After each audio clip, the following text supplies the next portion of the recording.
May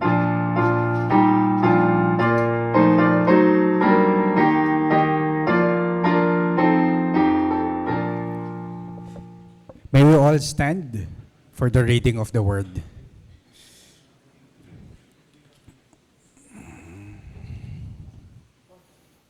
Our reading of the word will be coming from Matthew chapter 3, verses 13 to 17, and later in 1 Peter chapter 2, verses 1 to 12. First, in Matthew chapter 3, verses 13 to 17, it says here, "Then Jesus came from Galilee to the Jordan, to John, to be baptized by him. John would have prevented him, saying, 'I need to be baptized by you, and do you come to me?' But Jesus answered him, 'Let it be so now, for thus it is fitting for us to fulfill all righteousness.' Then he consented.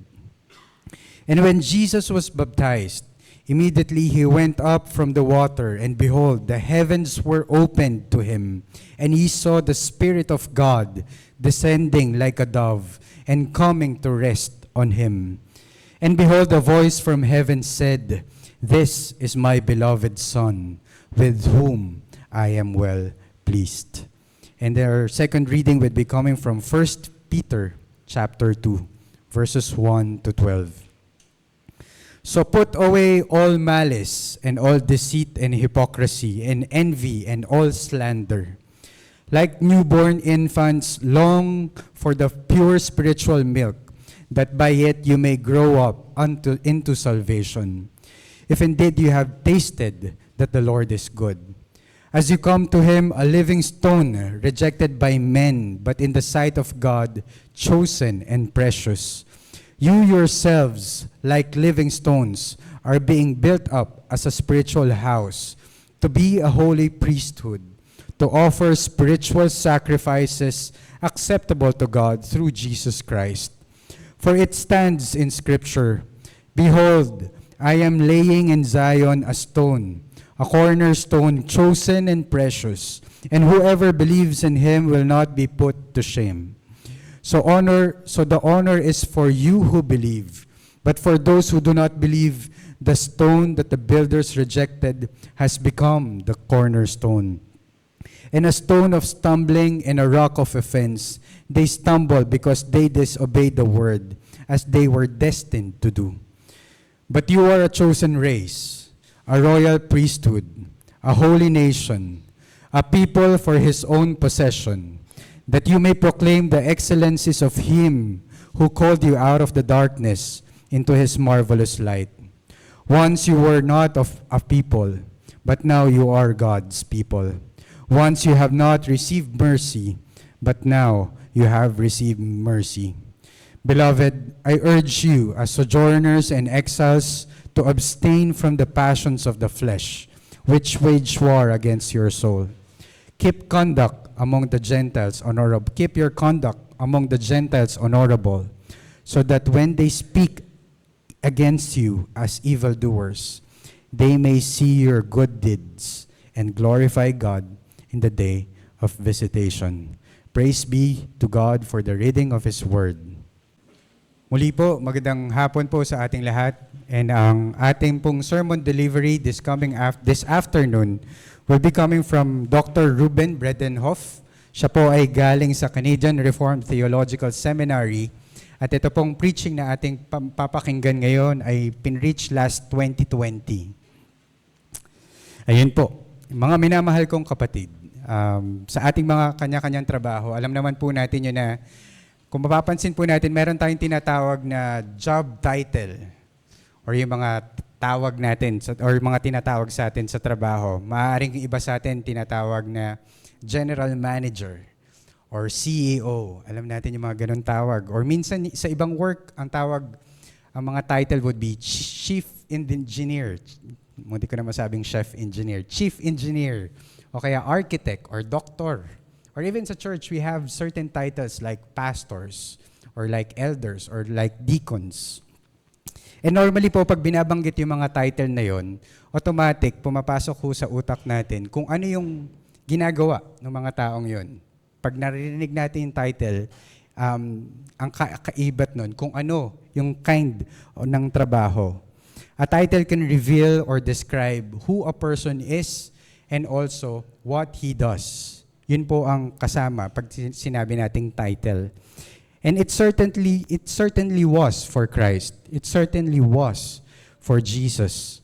Maaaring pwede nating sabihin na ang title ni Jesus would be the King or the Messiah or our Lord or our Savior.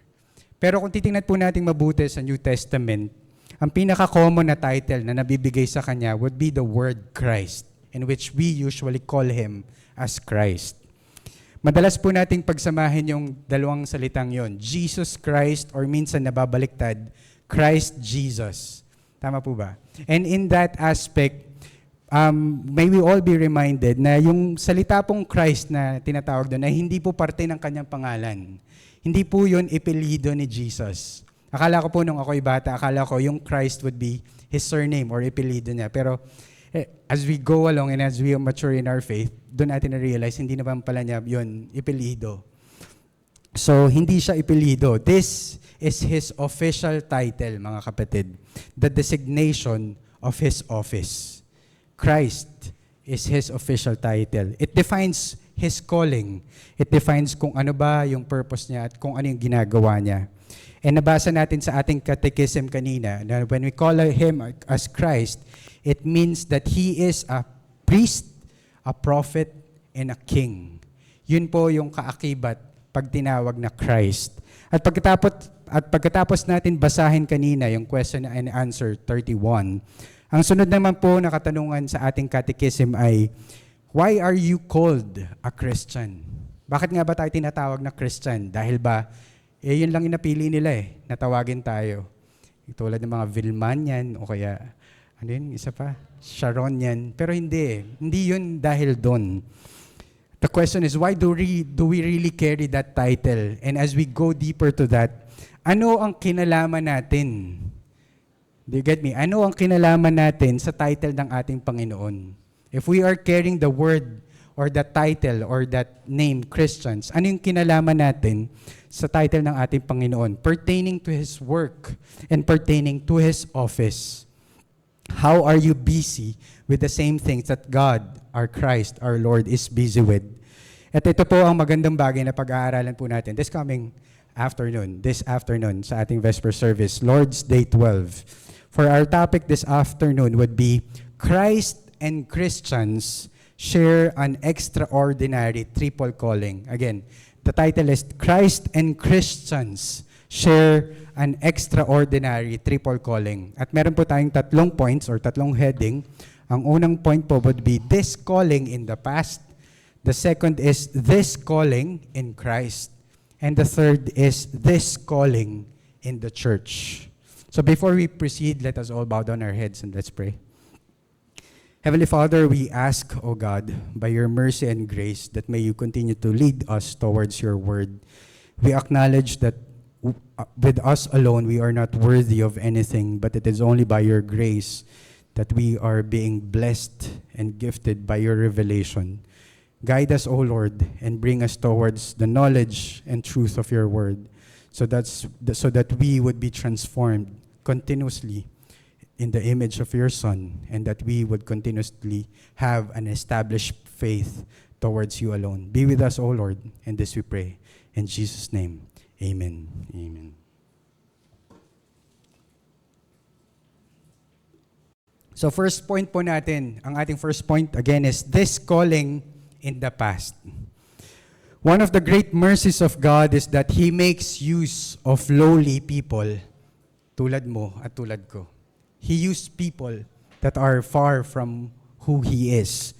Kahit na alam natin na He is all-sufficient, kahit na alam natin na He is all-powerful, kahit alam natin na He is perfect in all His ways, mapapansin natin na patuloy pa rin siyang gumagamit ng mga mahihina at marurupok na instrumento.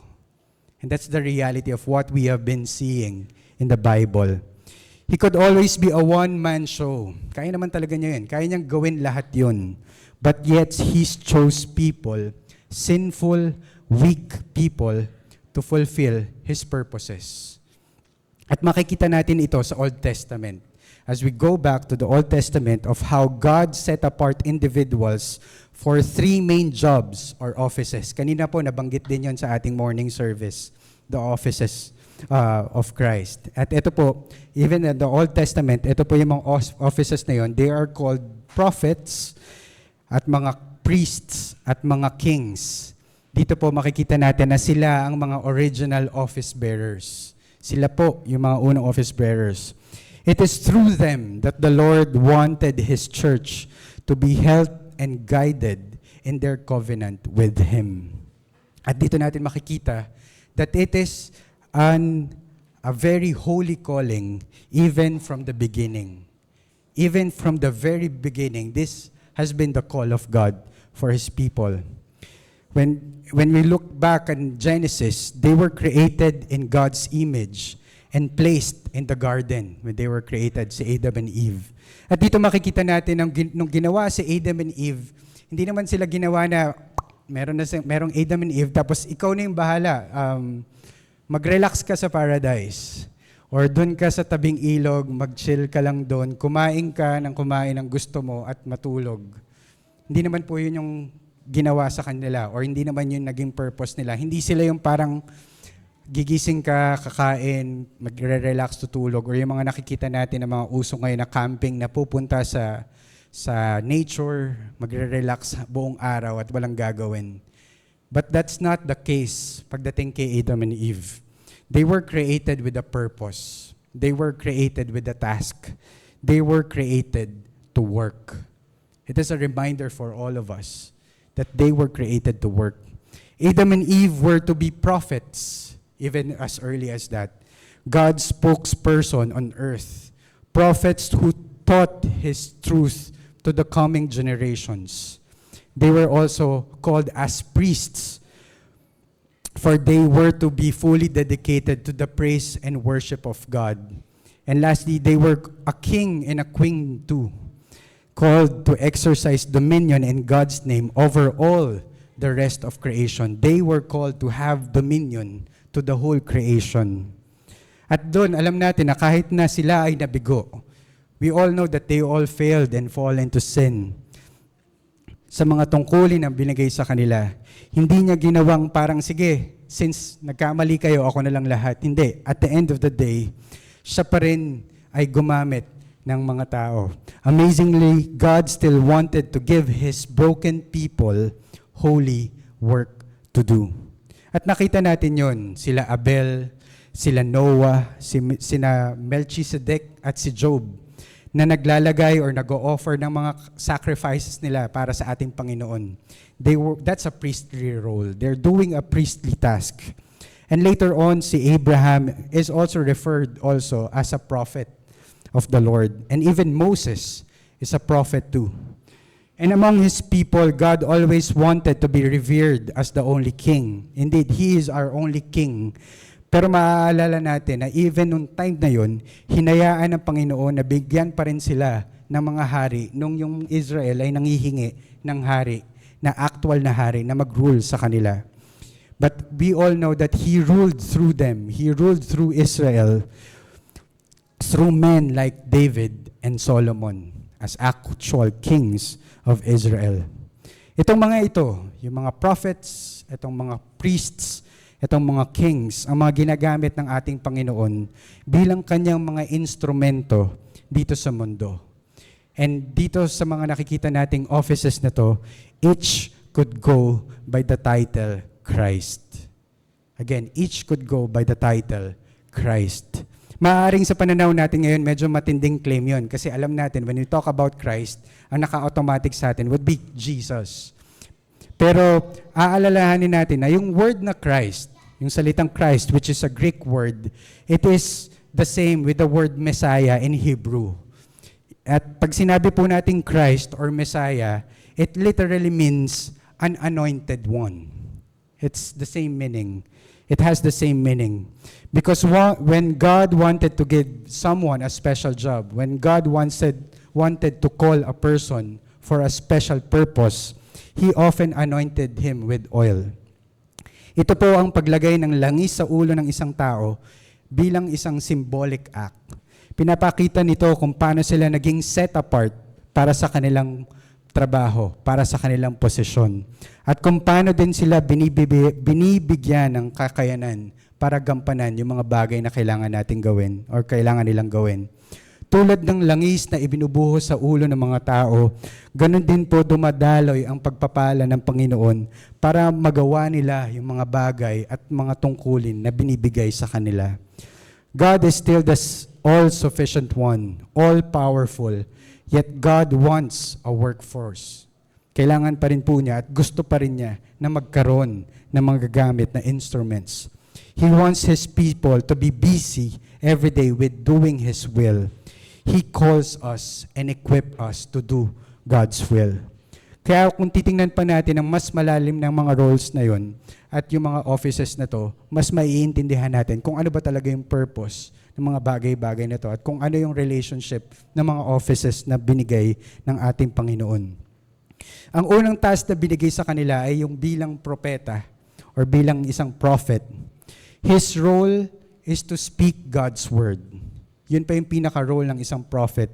Marahil maiisip natin pag sinabing propeta is yung mga taong kayang manghula kung ano yung mangyayari sa future o yung mga propeta na kayang magsabi kung kailan matatapos ang mundo or yung mga manghula or makakapagsabi kung ano yung dapat mong damit bukas para swerte ka. Pero hindi ganun yung propeta. Hindi ganun yung tinatawag ng Lord na prophet. God gives prophets a much heavier task. Mas mabigat at mas malalim ang task ng mga propeta na tinawag ng Panginoon. They were called to speak for Him. And that's it. They were called to speak for the Almighty God. At madalas gusto ng ating Panginoon na ibalik ang mga tao sa Kanyang banal na kasulatan o pagsabihan sila sa kanilang mga kasalanan o kaya i-comfort sila sa pag sila'y may mabigat na pinagdadaanan.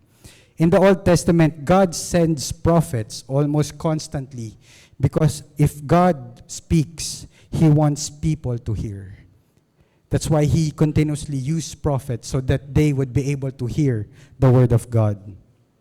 At paano naman po yung mga priests, yung mga pare sa Tagalog? A priest is a person who is dedicated to worship the Most High God. Ito po yung kanilang buhay. Ito po yung kanilang mga trabaho. So if you were a priest, kung ikaw po ay isang pari noong mga panahon na yon, you could enter the special courts and holy places of the temple and handle the holy things of God. Ikaw po yung naka-assign sa mga ganong klaseng job o trabaho. Sa umaga at sa gabi, ikaw ay mag-aalay ng mga alay or sacrifices para sa Panginoon. Mga tupa, or kambing, or toro, o baka, o ibon, o tinapay, or langis. Yun yung mga inaalay ng mga priest during their time. At lahat ng ito ay inaalay nila sa ating Panginoon sa langit. But among the other priests, on a general perspective, they were all called as priests. Pero merong isang priest na merong special task. At yun yung tinatawag na high priest na tinatawag. At yung high priest na yon, pinapayagan siyang pumasok sa tinatawag na the most holy place. Yun yung function or yung designation ng high priest na yon. But it is only once a year. Pinapayagan siyang pumasok. At doon sa most holy place, ang makikita natin doon is the Ark of the Covenant. The Ark of the Covenant. And it is symbolic of God's throne. It is the image or the symbolism of the presence of God, of the throne of God here on earth.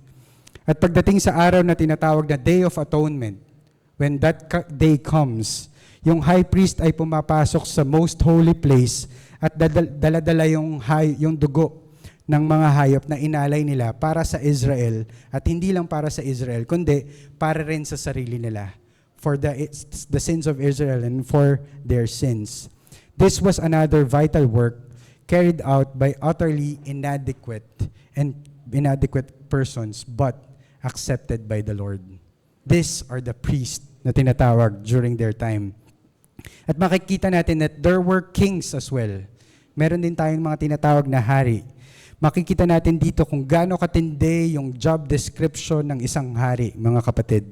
Ang mga hari doon, he ruled the people of God according to the Lord's just law. According to the Lord's just law. And a king also rewarded good and also punishes evil. Yun po yung pangalawa. And lastly, a king was busy every day in ensuring people's welfare, at protecting them from enemies and providing them with the needed things of life. So ganun kabigat ang posisyon ng isang king. Ganun kabigat yung responsibility ng isang hari. And yun nakikita nating offices in the Old Testament.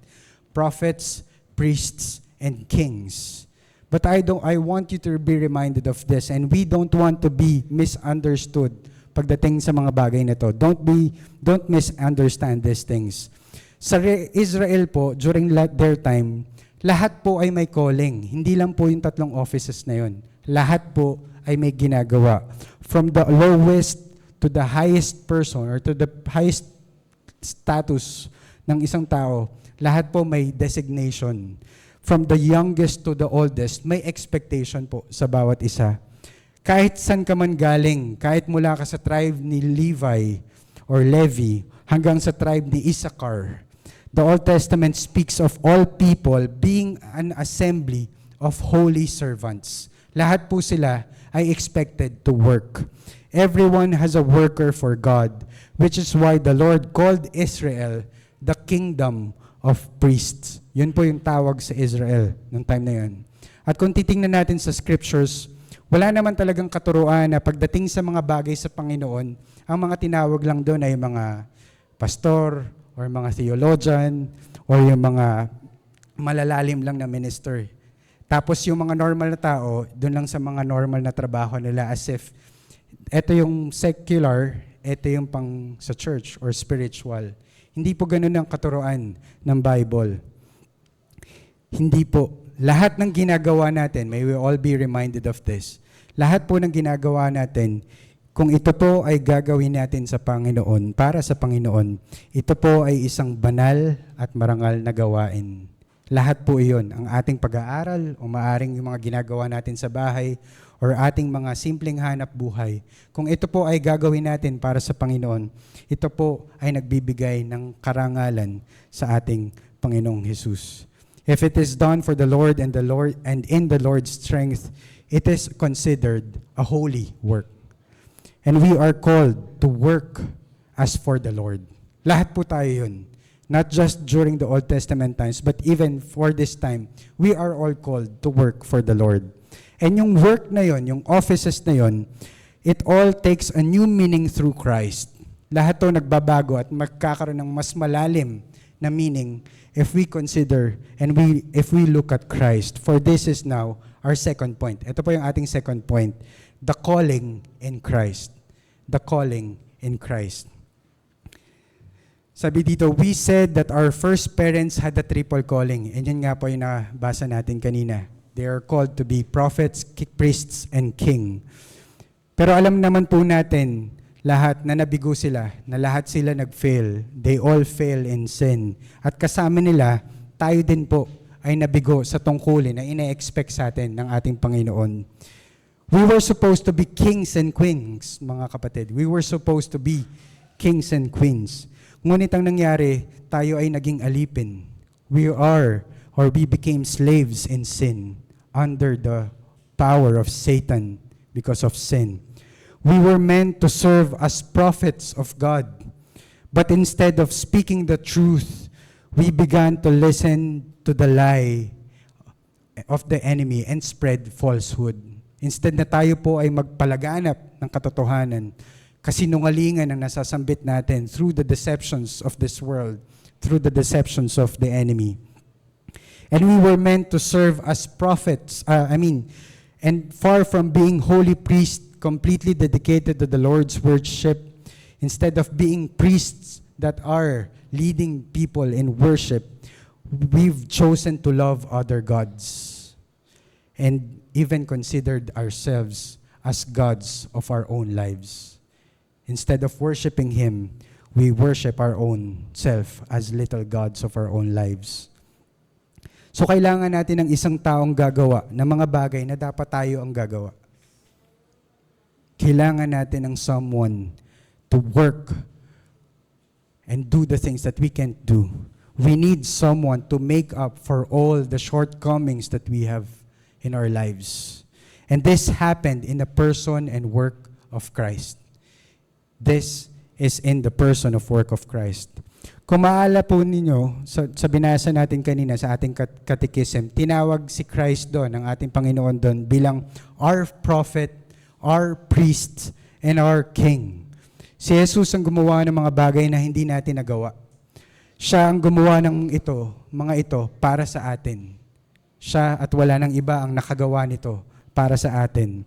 All the good service that we couldn't offer to God, it is Him or it is He who did it. Most of the Old Testament messiahs served only in one office. But Christ or Jesus is the greatest office bearer. He is the ultimate Christ. For He is anointed by God with the Holy Spirit for a threefold work. He has been anointed for this threefold offices. He was indeed the true multitasker. We can look back at His anointing. Pagdating sa anointing niya, we can always look back to Matthew chapter 3. Sa Matthew chapter 3, when Jesus was baptized by John. And sabi sa verse 16, and when Jesus was baptized, immediately He went up from the water, and behold, the heavens were opened, and He saw the Spirit of God descending like a dove, and coming to rest on Him. This moment shows that Jesus was the anointed one, the ultimate Christ. At dito makikita natin na hindi lang siya inanoint ng oil, hindi lang siya inanoint ng tubig, kundi inanoint siya ng banal na Espiritu. He was anointed by the Holy Spirit. And in verse 17, doon natin makikita yung affirmation ng ating Panginoon, affirmation ng ating Diyos Ama sa Kanyang anak. Sabi sa verse 17, "This is my beloved Son, in whom I am well pleased." Ito po ang affirmation ng ating Diyos Ama sa Kanyang anak. At para sa lahat ng taong andon, para kay John the Baptist, this confirmed the identity of Christ. This confirmed His purpose, His anointing, and His title. He is the Son, and He is the Christ, commissioned and equipped and approved by God the Father. At mula dito nagsimula ang Kanyang trabaho. Dito nagsimula ang Kanyang ministeryo. Sa Kanyang ministeryo bilang prophet, kung titingnan natin yung specific na mga tasks and offices na meron ng ating Panginoon, sa Kanyang ministeryo bilang prophet, makikita natin doon kung paano niya tinuro ang salita ng Diyos ng may matinding authority. All the people, all of them are really surprised when they hear Him speak the Word of God, of how He preached the law with such great authority, as if galing talaga sa Kanya yung mga salita na yon. He's not only preaching the Word with such authority, but He also reveals new depths of God's character. He reveals more of who God is, and He speaks about the coming of a marvelous kingdom. Dito nire-reveal din niya yung dadating na kingdom ng ating Panginoon. Kaya sa catechism na binasa natin, pinapakita dito yung tindi ng mga ipinapahayag o sinasabi ng ating Panginoong Hesukristo. Hindi ito kung gaano lang siya kalakas mag-preach, yung authority na meron siya, yung power na meron siya, ay hindi lang dahil sobrang lakas ng kanyang boses, kundi kung gaano kalalim, kung gaano kalawak, at gaano kadami ang kanyang mga itinuturo pagdating sa katotohanan ng Diyos. Sabi dito, He fully revealed to us the will of God concerning our revelation. That's the reality. And God had long given His saving word. Even the Old Testament times, God has already given them the Old Testament writings. But in Christ, when He came, He revealed so much more. The great prophet comes to announce the full and complete message of grace. He is the fulfillment of the law of God. At yung yung office niya na yon, yung office na ginampanan niya bilang propeta during that time, ay hindi po natapos doon, mga kapatid. Ito po ay nagpapatuloy pa rin ngayon. Tama po ba? Ito ay nagpapatuloy hanggang ngayon sa panahon natin. Dito sa ating simbahan, sa ating church, by His Word and only through His Holy Spirit, Jesus brings good news to the church. And He continuously bring the good news to the church. Patuloy pa ding ipinapabahagi ng ating Panginoong Hesus ang banal na salita ng ating Diyos sa ating lahat. At through the gospel of Christ, He declares freedom and forgiveness to sinners. And that's the beautiful gospel that He continuously spread and preach to His people. So ano po ang ating response pagdating sa mga bagay na to? How could we respond to this? We need to sit at the feet of our great teacher and be instructed in the school of grace. Kaya nga po sabi ng ating Panginoon sa John chapter 5 verse 24, "Whoever hears my word and believes Him who sent me has eternal life." Kung sino man ang nakikinig sa salita niya at naniniwala sa kung ano ang sinasabi niya, siya ang may buhay na walang hanggan. At sa dami ng naririnig natin, mga kapatid, sa dami ng mga salita naririnig natin sa paligid natin, mga balita sa TV, sa radyo, mga chismis na mga marites na nakikita natin sa paligid natin, at sa dami ng information na nakikita natin sa internet araw-araw, ito po ang mensahe na kailangan at patuloy natin kailangang panghawakan sa araw-araw. All from our great prophet. At tulad ni Mary, maaari tayong lumapit sa Kanya at umupo sa Kanyang paanan at makinig sa mga bagay na itinuturo niya sa atin. Pwede tayong lumapit at magtanong sa Kanya sa lahat ng bagay sa ating buhay. Pwede tayong lumapit at magtanong kung ano nga ba ang masasabi ng Panginoon pagdating sa bagay na to. Ano nga ba ang masasabi ng salita ng Diyos pagdating sa mga katuroang ito at sa pagdating sa nangyayari sa paligid? Paano kaya ako magagabayan ang salita ng Diyos sa ganitong mga pagkakataon?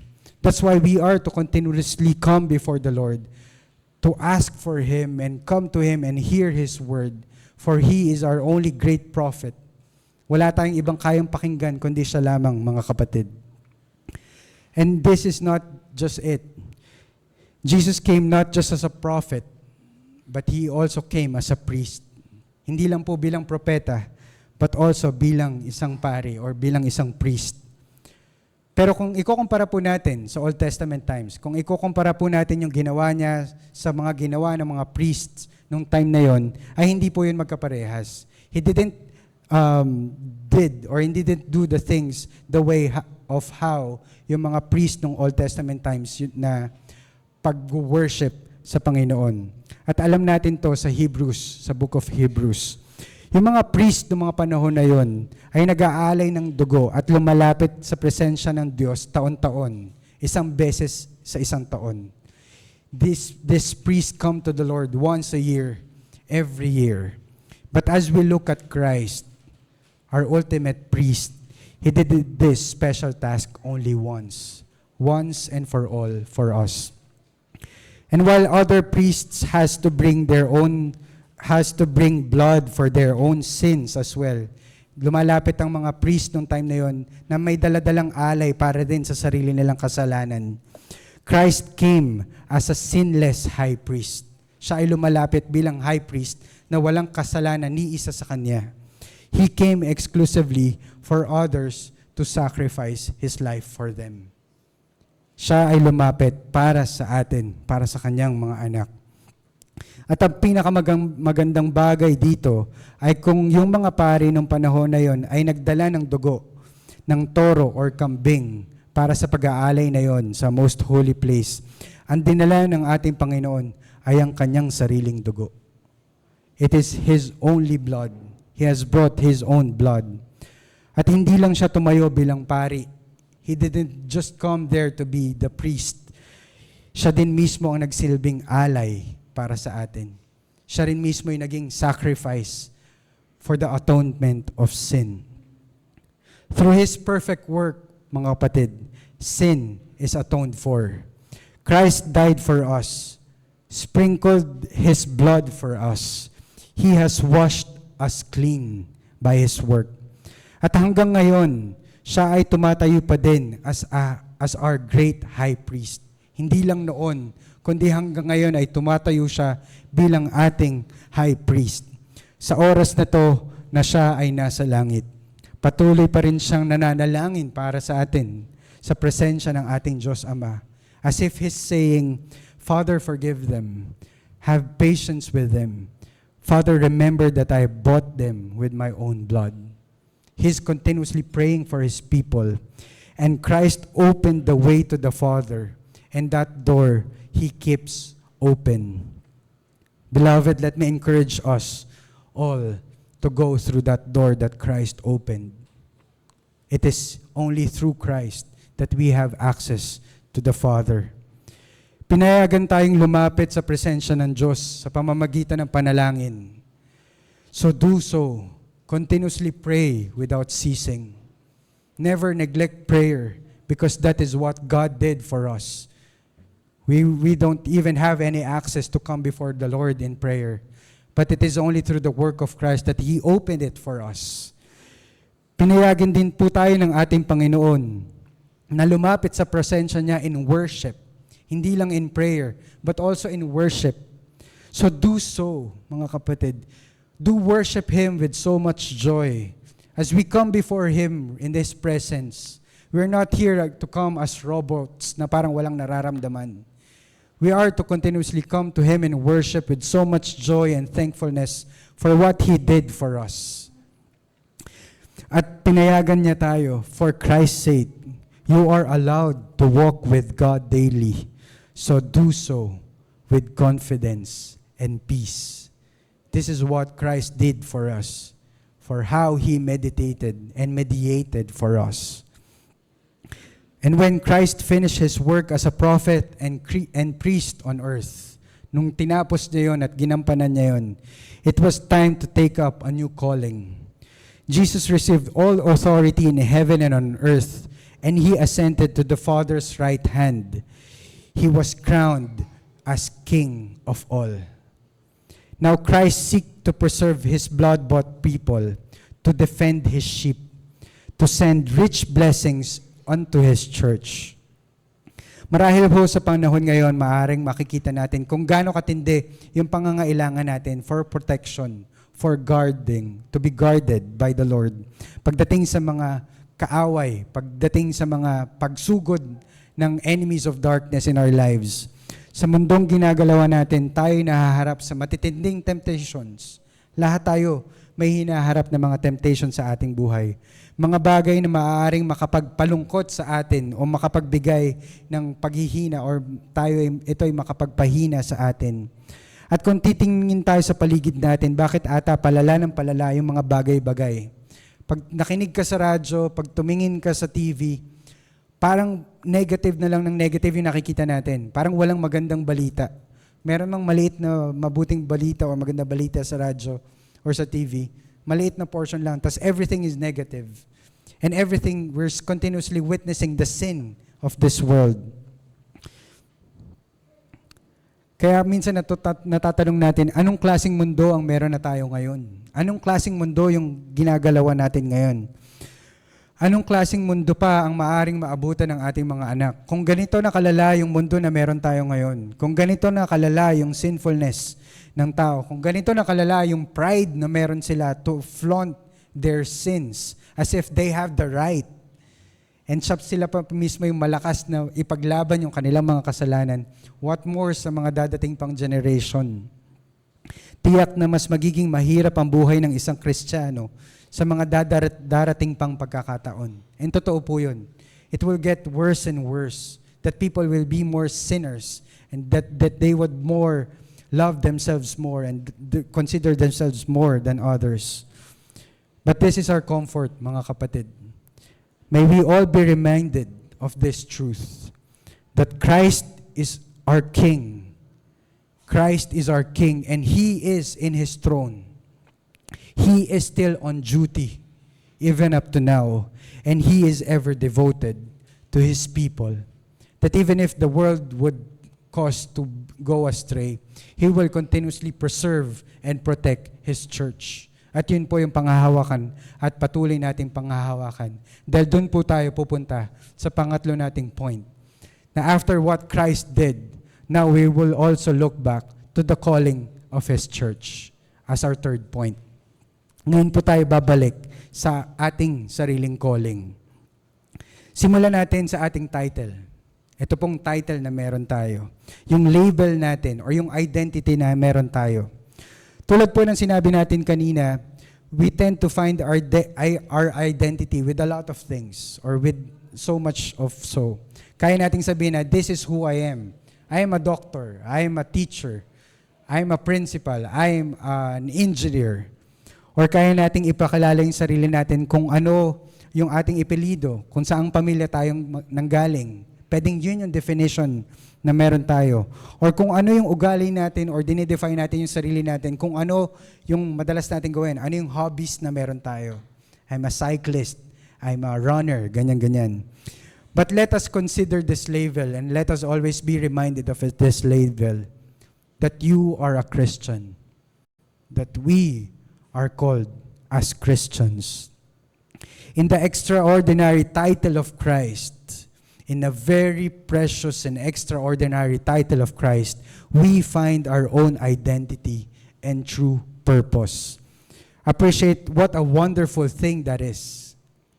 Magpasalamat po tayo sa privilege na meron tayo ngayon. At tulad nga po ng sinabi natin kanina, that even if God is all-sufficient and God is all-powerful, He still chose us. He still chose us and calls us and equips us. And He gives you and me not one, not two, but 3 tasks to carry out. A triple calling, all for God's glory. And these things that we are about to do, these 3 offices that are expected for us as His church, this can only be possible through Christ and nothing else, and no one else. It is only through Christ, of us being united to Christ by true faith. Yun lang po ang magiging dahilan at kapaparaanan kung paano natin magagampanan yung mga bagay na yun. Ginawa ng ating Panginoon ng mga bagay na hindi natin nagawa, tulad ng sinabi natin kanina. At ngayon ay binabalik niya yung mga bagay na nasira nung simula pa lamang. Kaya we see how the Catechism puts it, nung binasa natin kanina. As members of Christ by faith, we share in His anointing. We share in His anointing, the anointing that He received. The Holy Spirit that our Savior received, we also receive. Ponder on that moment, na yung Holy Spirit na nag-anoint sa ating Panginoon at tinanggap niya, we also receive that Holy Spirit. We have the same wise and powerful Spirit who enabled Jesus to reject every single one of the devil's temptation.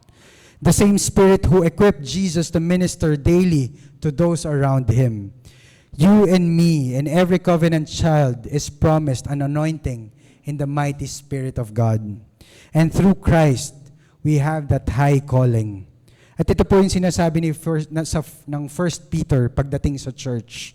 Yung binasa po natin kanina, 1 Peter chapter 2, verse 9.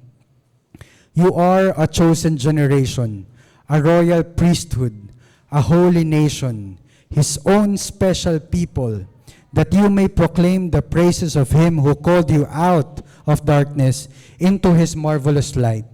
Marahil narinig na natin yun at very familiar na tayo doon. But do we live in such a way of that truth? Do we really understand kung ano yung ibig sabihin nun nung tayo tinatawag ng mga ganong katawagan? We can focus on this text because our triple calling is all there sa verse na yon. Una sa lahat, sabi ni Peter, that we're a royal priesthood. Someone that is royal is of kingly stock, a part of a noble family. Because you're united with Christ, the King. Because we are in Him, we are now part of His family and get to share in His royal work. Sabi sa Biblia, pag pinag-usapan yung posisyon ng isang hari, madalas na makikita natin dito ay yung pagharap nila sa gera, pagharap nila sa war before them. At sabi sa ating catechism, we must be fighting against the devil in this life.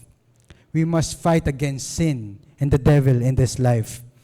Sa araw-araw ng ating buhay, mula sa paggising natin sa umaga hanggang sa pagtulog natin sa gabi, tayo involved sa matitinding pakikidigma, sa mga challenges and war within us, sa mga kilos ng kaaway sa atin.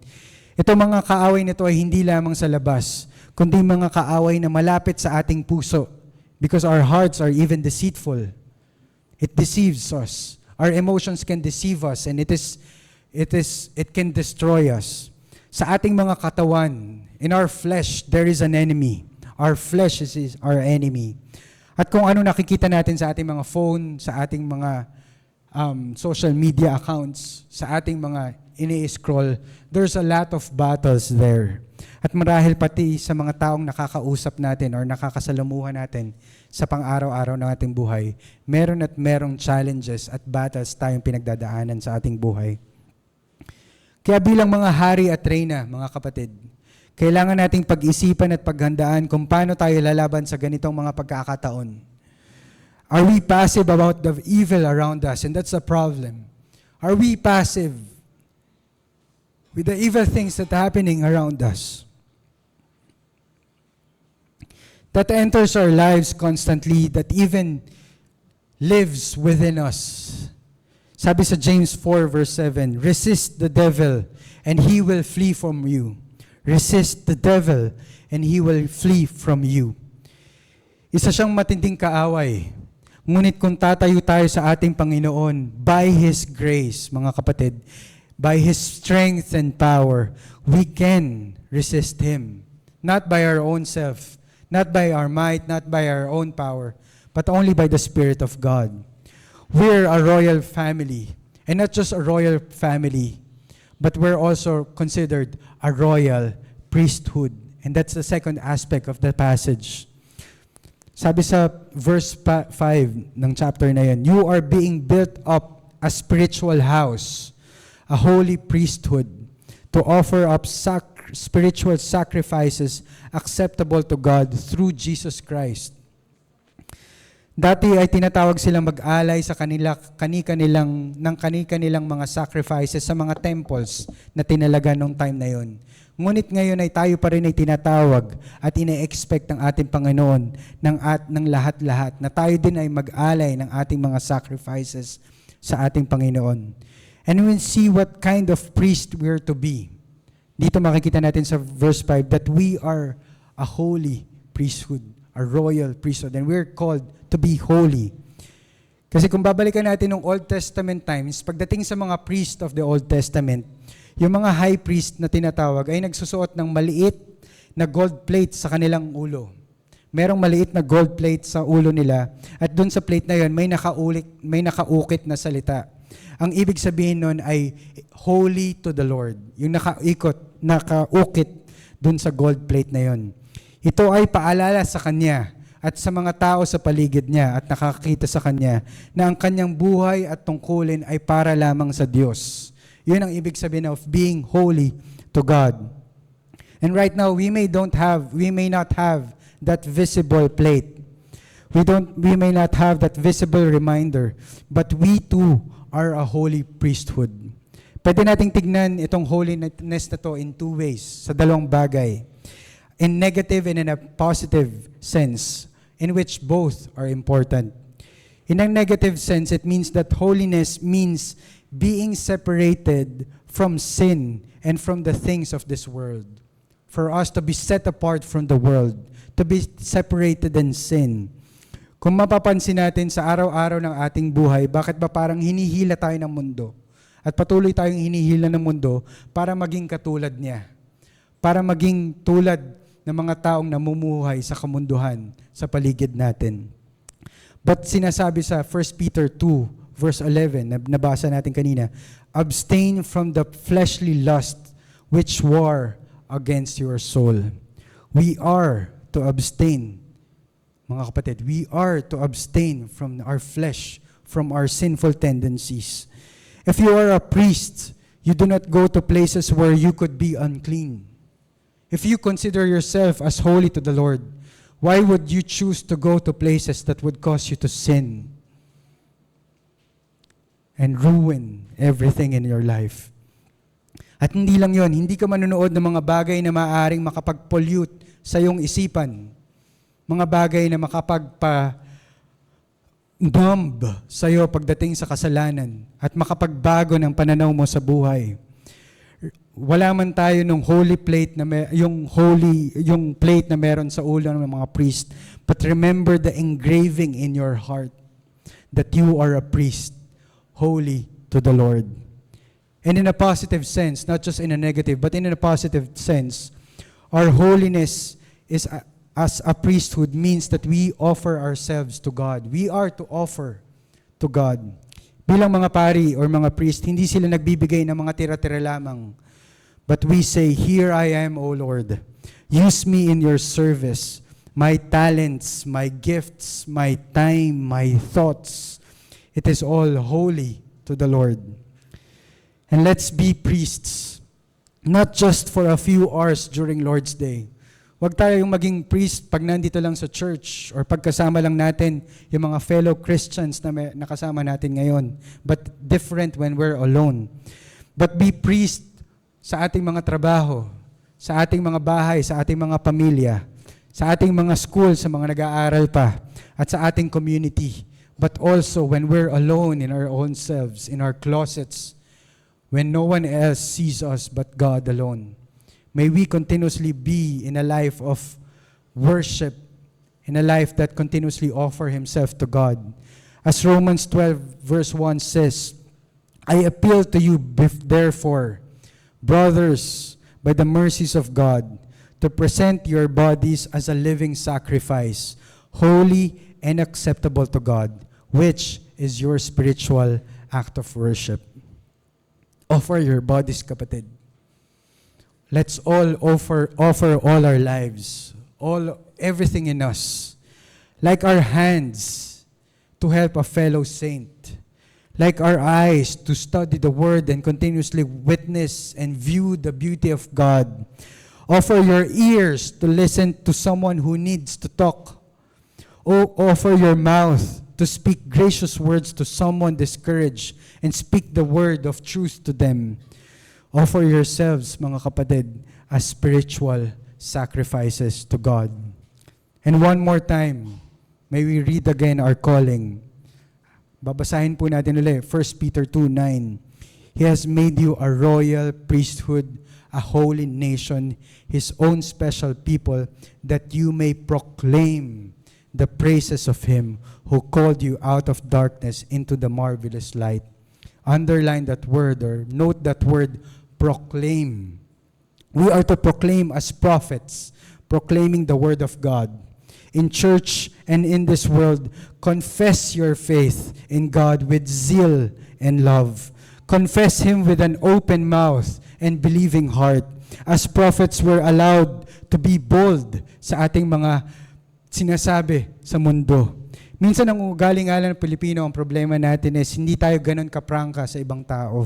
Mas madali sa atin na manahimik na lamang kaysa makikipagdiretsahan sa iba. Minsan parang ingat na ingat pa tayo magsabi sa tao ng mga bagay pagtungkol sa Diyos. Minsan ingat na ingat tayo sa mga words na sinasabi natin. Sometimes ganun tayo ka-hindered mag-spread ng truth. At minsan parang ingat na ingat tayo or natatakot tayo na baka ma-offend natin yung kinakausap natin pagdating sa kung ano yung katotohanan. But may we all be reminded that but as prophets, we have an anointing with the Almighty Spirit of Christ. And not just that, we have the Word of God. Yun po ang importante doon. And that is what we are to continuously proclaim in this world. Hindi man tayo ganun kagaling magsalita at marahil lahat naman tayo ay may kakulangan pagdating sa ganung bagay. O minsan pa utal-utal pa o hindi maganda sa pandinig ang ating mga boses. But it is God's will that we speak and proclaim His word. So He will take care of the responses of the people. Our call is to continuously be faithful in spreading and proclaiming His Word. Hindi natin kailangang maging ganun ka-worried kung paano magre-respond yung ibang tao na hahayaan natin na pangunahan tayo ng takot o kaba na hindi tanggapin yung salita na pinoproclaim natin. It is not our responsibility to convert them. Our responsibility is to spread the truth, to preach the gospel. And it is only by Christ, it is only by His work that He calls people to repentance and genuine faith. Hindi sa atin nakadepende yung conversion ng ibang tao. So why are we to be afraid in proclaiming His word? And as we end, as we look back on those offices, prophets, priests, and king, they are extraordinary and triple calling that we are to uphold. Marahil kung titingnan natin, parang masyadong nakaka-overwhelm. Bilang isang Kristiyano, nakaka-overwhelm yung ganun expectation. Parang napakabigat ng mga ganun tungkulin. Kung titingnan natin ang ating sarili, parang di naman tayo ganun katalaga ka-equip sa mga ganung tasks. But parang baka hindi naman ata para sa akin to. Minsan naiisip natin kung may bearing ba talaga yung mga ginagawa natin. Kasi pwede nating isipin na, bata pa lang ako eh. I'm too young for this. Or, nag-aaral pa ako sa lang. O kaya, hindi naman kasi ako ganun kalalim. Hindi naman ako kasing ganun kalalim tulad ng ibang reformed na uma-attend, na ang daming pinopost. Hindi ako ganun katindi. O hindi naman ako kasi office bearer. Sa office bearer na lang i-expect yung mga ganung bagay. Total, sila yung i-expected sa ganun. Or dahil minsan sinasabi ng iba, simpleng tao lang ako, okay lang yung umattend na lang ako church, tapos focus na lang din ako sa trabaho na kailangan kong gawin. Kaya minsan naiisip natin na parang wala naman tayong nako-contribute. Or minsan hindi to para sa atin. Hindi naman ako parang prophet, o hindi naman ako parang priest, or hindi naman ako parang king. Sila na lang yun. Pero kahit ganun, at marami sa atin na nakakapag-isip ng ganun, patuloy pa rin nating isipin kung para kanino ba natin ginagawa yung mga bagay na to. Yun na lang yung iwan natin doon. Patuloy na lang nating isipin kung tayo ina-expect na gawin natin to, para kanino ba to? Para sa atin ba? Para sa self-fulfillment na meron tayo? Para masabi natin na may value tayo? No. May we all be reminded that this privilege that we have right now is a privilege to serve our King. He wants us to do His work. And we do all these things, all for the Lord and no one else. Hindi ito para sa atin, mga kapatid, kundi para sa Kanya lamang. And He delights in this work. He delights in everything that is expected for us to do. And He is the one who promises us to help us for the work when we were asked to do it. Kaya naman natin kayang gawin to dahil it is the Lord who promised us that He will give us the helper, and the helper is already in us if we are indeed Christians. For we are Christians, followers of Christ. If that's your name, then that is also your task. Again, if that's your name, that is not just a label, but it is also your task. That name tells us what we must be busy with here on earth. So don't become weary in doing good. Know that your labor in the Lord is not in vain. Amen. Let us all bow down our heads and pray.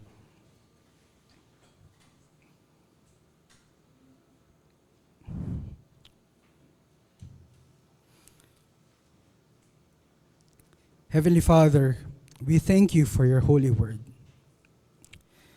We thank You for continuously reminding us that You have created everything for a purpose. And we all know that everything is all for Your glory, for Your glory of Your name. Forgive us, O Lord, if we have failed. Forgive us if we were not able to do the things that You have called us to do, the work that is expected of us. Instead, we have sinned against You. We didn't just miss doing Your will, but rebelled against You and did things against Your commands. We all sinned and fell short of Your glory. Forgive us if we have considered ourselves as masters of our own lives. if we have not relied on you. We have realized that the more we depend on ourselves, the more we look at ourselves, the more that we find ourselves lost in our lives. Instead of going to you to find purpose, we relied more on ourselves as if the answer is within us. Forgive us, O Lord. We are totally helpless apart from you. But by your grace, O Lord, by your grace, you have called your Son, appointed him and anointed him as Christ. And we thank you for having done these things that we failed to do. But it didn't end there, for you also suffered for our sake. We thank you and will always praise you for what you have done on the cross, O Lord, for the salvation that you have given us, and by your grace, through faith. Teach us to continue to surrender to your will, and enable us to obey you and love your commands. We know that we cannot do these things apart from you, apart from our Christ. And as we continue to live our lives, allow us to continuously trust you, to praise you in every good work or deed, and to rely on you in our weaknesses. For we know that it is only by your grace, and your grace is sufficient in all our weaknesses, O God. May you continue to guide your people and equip us, your church, so that we would continue to be the salt and light of this world, and live in such a way that brings glory to your name until you come back, our everlasting God and King. And all this we pray in the name of Jesus, our Savior and our Christ. Amen and amen.